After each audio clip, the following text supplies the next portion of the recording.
Okay, thank you very much. Today is the 24th of September 2025.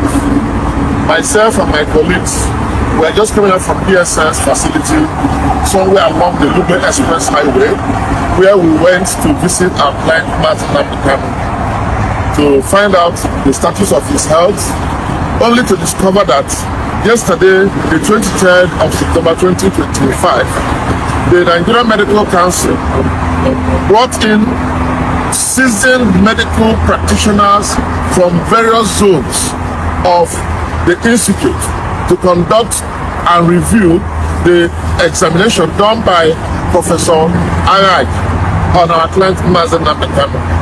You know, it became necessary because of the controversy raised by one officer of the DSS called Dr. Nasir Mohammed, who wanted to debunk all the tests and all the findings of Professor Araj. Araj had found that Nnamdi Kanu has issues with his kidney, with his pancreas, with his prostate, with his heart, the depletion of potassium in his bloodstream. And he deposed to those facts in an affidavit before a court of law. Unfortunately, one Mr. or Dr. Nasir Mohammed, who was not or who has never on his own inspected or investigated Nnamdi Kanu, decided to depose to an affidavit contradicting the whole findings.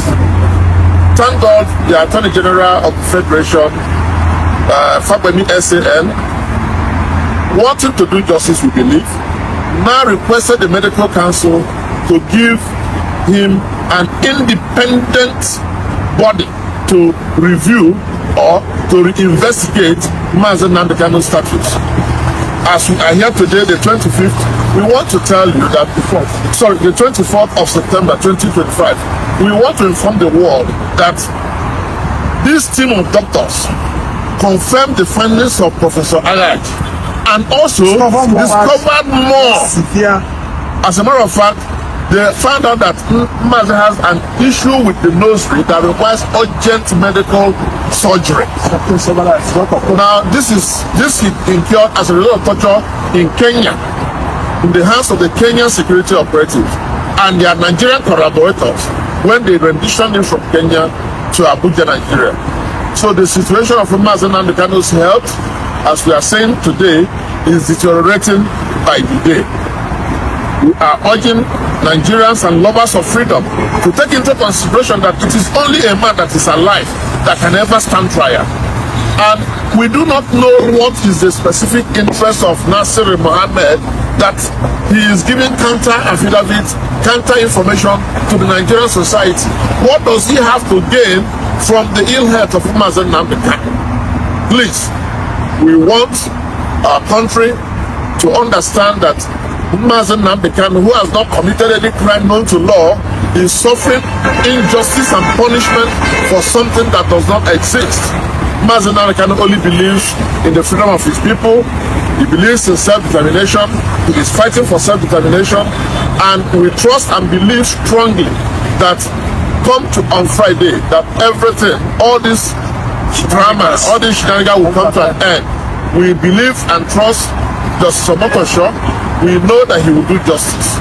We believe and trust that the laws of Nigeria will be respected, at least even if it is for once. The federal government of Nigeria will respect the laws and the constitution of this country. Gentlemen, ladies and gentlemen, Nnamdi Kanu, who is suffering, who is dying gradually, courtesy of the federal government of Nigeria, is still strong in spirit. He is still strong in his opinion. He is still strong in the heart. We only want him to be alive to the end of the trial. We want him to be alive to see justice done. We want him to be alive to realize the vision that he has. Thank you very much. Thank you very much, gentlemen. Thank you. There's an Igbo problem in Nigeria. That's why they're holding Nnamdi Kanu. What's your take on for asking Nnamdi Kanu's perpetual detention? And then we are rehabilitating Boko Haram commanders. He said 120,000 of them have surrendered with foreign currency in their hand. And you have rehabilitated them. But one guy who says, we want justice, we don't want to stay in Nigeria, you are holding him perpetually.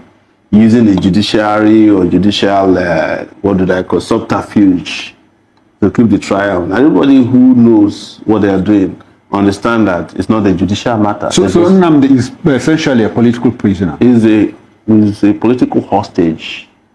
Well, I'll call him not a political because he may not. Whomever is in power, except me, will keep him in jail. So do you think that Igbos generally are endangered species in Nigeria? Going back what you just narrated. The truth, that's the truth. Nigeria did not forgive Igbos since the end of the Civil War. What did they do? Because they challenged the real estate of the British called Nigeria. So, and they didn't forgive them since then. So everything has been done after that. We know this is the unspoken truth about the country called Nigeria, that they did not forgive Igbos for the Civil War. The Igbos were the victims and they have forgiven the victims. So why is it difficult for the victims to... You are preaching to the choir. And because he had mentioned once that, in an interview, he had mentioned that the Igbos will never be president of Nigeria. That is a perpetual, narration to keep the Igbos where they are. Yeah, so no, it's not about even the presidency. If they find an Igbo man that is malleable, that can work in their interest, they can make him president if he doesn't have any power. You can be a president of, you can be a president of Nigeria and not have the powers of the president. When they wanted to destroy the landmark, who was the minister in charge? It's not an Igbo man. And Moka is Igbo speaking, also fighting. It's easier for them to use an Igbo man to carry out. If it was done by a Yoruba man, the uproar would have been worse. But you find an Igbo minister of works to help you demolish Igbo businessman. Can't you see them? So it's easier that way. It's manipulation. It's how Nigeria manipulate people. But I'm not saying that if he was a Yoruba minister, he cannot demolish. They will do it too. It's easy. Anybody could have done it as long as there's an agreement to do it. Because beyond just ethnicity, there's also an elite conspiracy against Nigerian people. So an average poor person is endangered. But you are likely more endangered if you have committed a generational crime against the Nigerian real estate. Owned by being an Igbo man. Of course, that's the truth. That's why you were saying, oh, you are Yoruba man. If based on what I say, they even tell me I'm not Yoruba enough. But I'm of mixed heritage. There's a part of me that is Ijo. Okay. But we are the Ijo speaking Yorubas. We are the Yoruba speaking Ijos in Ondo State. Okay. So they call us Ijo Apoy. Ilaje area. No, it's Ilaje. So we're next to Ilaje. Okay. But my great grandparents came from Yoruba side of things. But the stream that Shore is named after is in Ijebu waterside. Because that's how they came. So, but I don't speak to people based on ethnicity. I don't define myself based on my ethnic heritage, even though I do not deny it. But because it underlies our humanity to be assigned an ethnic position before you can be respected. Are you getting my point? Or before your views can carry on, so you have to be a Yoruba man. And then it was So we've had here Rwanda. Comes one of them. We've had Rwanda manage the same ethnic issue in their country with the Hutsi Tutsi thing after years of genocide. Are you sure they managed it? Well, to a reasonable extent. They manage it through genocide. And Nigeria after also, genocide management. So this is what you should understand. Okay. Nigeria also managed the Igbo problem through genocide. 4 million Igbos. So I was coming to that. Is that not genocide? But you know the problem I have sometimes even with some of our people is that the same people who shot and killed them are more popular in their midst than those who support their rights. The Obasanjos of this world are embraced as authentic people, but these are the people who went and used third commando to massacre Igbos. What did they name this airport after? Murtala Mohammed, one of the most notorious killers of Igbos. Buhari, they kill Igbos. Danjuma, they kill Igbos. Gowon, they kill Igbos. But they even love them more than they love those of us who are fighting. People challenge me that they hate me because I support Nnamdi Kanu. And I said, so be it.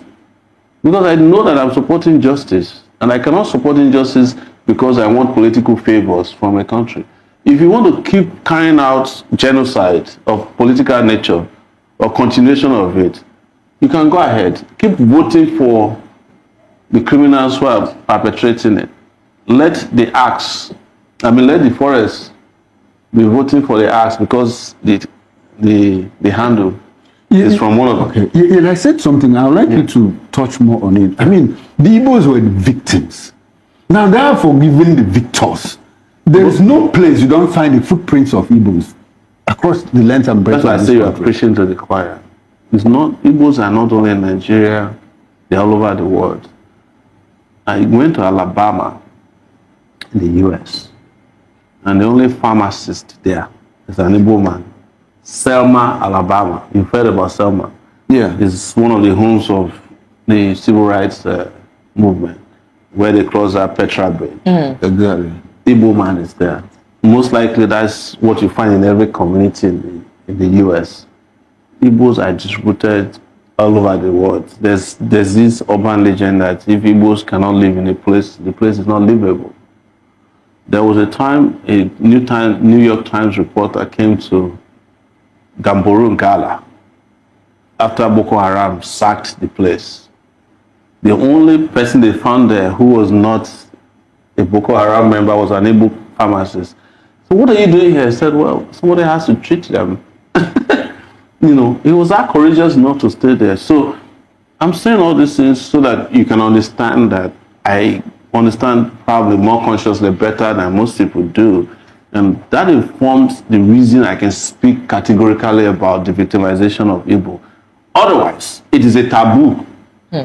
Politically, it is incorrect to say that Igbos are victimized by an average Nigerian. Okay. All right. So let's move because nobody wants to hear the truth. And when you say it, if somebody is watching me and get out of this, what's your problem now? Leave these Igbo people alone. You understand? That is the truth. But I cannot, my conscience cannot allow me to accommodate the genocide of 3 million people, 4 million people, and then the continuation of that denunciation of their existence through persecution in which the Nigerian state is carrying out, either through landmark or Nnamdi Kanu or, look, I told a story, I think it was on a Honest Punch, that in this country, there was a time they were beheading Igbos, putting their heads in calabash and putting on the trains going east. Do you think that's what's happening in the East right now? Speaking about militarization of the East. Program, you understand? And that's why they're doing it. It's what they're doing. When we did August, what did we ask for? Demilitarization of the East and release of Nnamdi Kanu was one of our demands. But it was the most denounced demands, even by human rights people. They told us, no, don't include Kanu in your demands. Otherwise, we will not join you. Because Nigeria has been made to believe that a crime committed against Igbo doesn't fall under human rights abuse. Yeah, so let's speak about that crime against Igbo, because a popular, I think I read in your paper recently. And unfortunately the Ohanese people said they should not join the protests, that they are negotiating with Tinubu. They even said that he will release him for Christmas gift, as if he's a Christmas goat. That's all right. So speaking about this militarization of the Southeast, recently I read in your platform, a popular media mogul, one of the media platform in Lagos State, was dehumanized in the Southeast. He was traveling through Anambra State to Asaba Airport, and he was accosted. He and about 3 DSS officials were accosted by military personnel who dehumanized them, told them to lie on the floor. In fact, told them they were going to shoot at them, told them that they were IPOB. Do you think there has been accusations that most of the people killed in the Southeast in the guise of IPOB are really not IPOB? Exactly. But they were killed by military. Do you think that this is exactly what's happening? These guys are burning down villages, Nigerian army.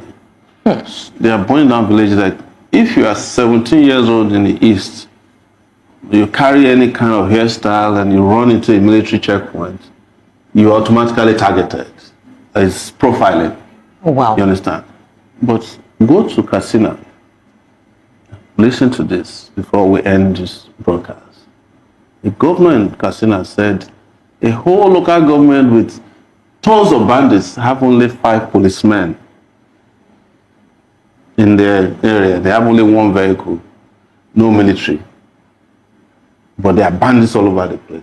Why is it that banditry and terrorism in the north is treated with kid gloves, and people who are asking for what is recognized by the United Nations as self-governance, the request for self-governance, is treated as a crime against the state? But terrorism is not treated the same way in the East. I traveled in the northern part of Nigeria during the election in 2019 and also in 2023. You can drive all the way from some of the most, bandits havens. Dangerous points. Dangerous points. And there will be no policeman or army on the way. Okay. But you cannot travel in the East today. Is 1 kilometer, one military battalion. Unfortunately, that is what it is. Before we leave, Yes. can I ask you a personal question? Go ahead. You have we have spoken a lot here, and you are more like a repetition of speaking truth to power. Oh, sure. Do you fear for your life? It's too late. No, my life had been taken several times, to the point that all I'm dedicated to is living my life one day at a time. And the reason is this. When I was leaving the university, I did not know, I left the university at the age of 24, 25. I did not know that I would make it up to 30. So I used to say at that time that I was living on borrowed times. I'm 54 now. If I die today and an autopsy is performed on me, they will find the heart of a 90-year-old man inside my body, because it's been a lot. My heart has carried a lot of pain and anguish, but I've carried on, and as a result, I cannot be afraid of my shadows when people who didn't even do half of what I've done have died of preventable diseases, some malaria. So people like me are lucky. And if you look at the life expectancy of a Nigerian man, I think it's now 50 something, 56, 54. 56. So I've lived a few months above that. I'm going to be 55 in February. I've tried. You're not going anywhere yet. But before you go, before you start going where you want to go to, let's look at 2027. There's been lots of chess playing here and there against 2027, and then coalition of some people are already saying that there is no way anybody can beat Bola Ahmed Tinubu in any election, irrespective of his performance. No, you can if they don't come together. What do you think is the way forward? You can beat Tinubu in an election, but you cannot beat him in a selection, and that's what they are planning. They are not going to have another election. Are you serious? Yes, they're not. How do you mean? Well, let's start from here. Who conducts the election? INEC. Right? Go and find out how many federal electoral commissioners were appointed by Tinubu who are APC card-carrying members to replace the ones that are retired.